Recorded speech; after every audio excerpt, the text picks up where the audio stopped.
You're recognized for a question, sir. Thank you, Mr. Chair. So it's just really hard for me to even ask you this question because I'm almost in disbelief.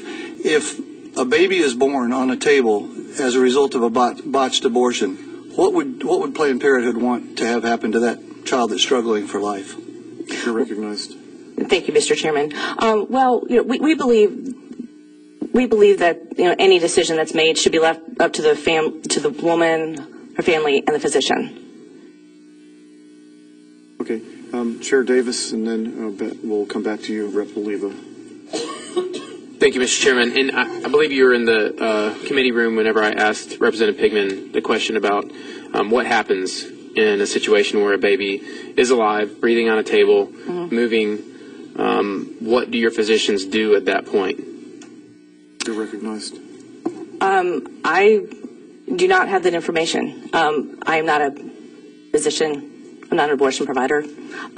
So I do not have that information. Follow-up? Go ahead, sir. I understand that you're not a physician, but you do represent physicians who do perform this activity.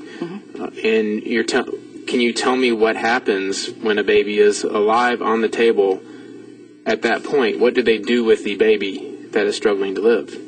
You're recognized. I don't know, and as it's been referenced earlier, we don't know even how prevalent this situation is. I don't know how else I can get an answer, Mr. Chairman. All right, well, we'll go to Representative Oliva for his question. Thank you, Mr. Chairman. Along the same lines, you stated that a baby born on a table as a result of a botched abortion, that decision should be left to the doctor and the family. Is that what you're saying? It should. Thank you, Mr. Chairman. That decision should be between the patient and the healthcare provider. Follow-up. Go ahead, sir.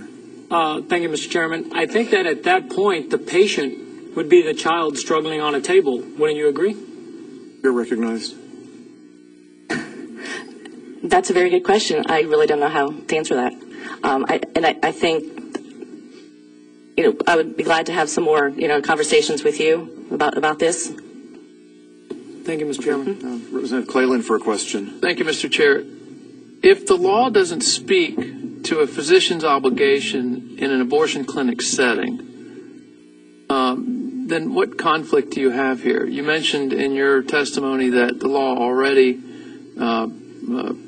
speaks to that, but if it doesn't in the abortion clinic setting, what issue do you have with that being codified in this bill? You're recognized. Thank you, Mr. Chairman. Okay, I'm not sure I understand your question. You can rephrase it. Thank you. From what I gathered from your testimony, physicians have an obligation already under the law to provide advanced life support to a child born alive. But if the law doesn't speak to that in an abortion clinic setting, and I think the bill sponsor, who's a physician, testified that it doesn't, then what issue would you have with that being in the current bill? You're recognized. Okay, are we talking about my reference to the federal law? I suppose so, yeah. Okay, because I just want to be clear. We support the neutrality clause that was in the Federal Born Alive Infants Protection Act of 2012, which has been addressed. Follow up, Mr. Chair. Does that address the obligation of a doctor in an abortion clinic setting to provide advanced life support to a child who was born alive in an abortion?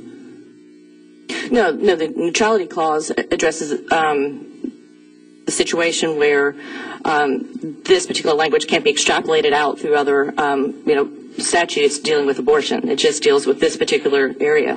Okay. So, sorry. Notwithstanding that, does Planned Parenthood have an objection to a doctor being obligated to provide advanced life support in an abortion clinic setting to a child born alive? I mean, I guess you do, or you wouldn't be here, right?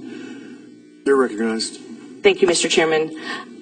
Let me just pause and say where our opposition remains. Okay, maybe that can answer some questions. We have serious concerns about the surrender wording in this. The second piece is, as you all discussed earlier, was the transport to the hospital. we would like to be in a position to remove our opposition. And again, Representative Pigman has been great to work with. He's been very friendly to us in terms of some language that we were trying to seek. So I do want to give him kudos for that. One final follow-up, Mr. Chair. I appreciate the indulgence. What objection could you possibly have to obligate a doctor to transport a child born alive to a hospital where it seems to me they would be most likely to be able to survive? You're recognized. Thank you, Mr. Chairman. What about this, and I'm just speaking out loud here, what about those situations where it's in a rural healthcare setting, the hospital is 45 minutes to an hour away, that's the closest trauma center, our emergency room. There's just some logistical issues involved that we've got some concerns about. Okay, thank you very much, and we will proceed. Thank you. I think we're done with questions of members here. Thank you, ma'am.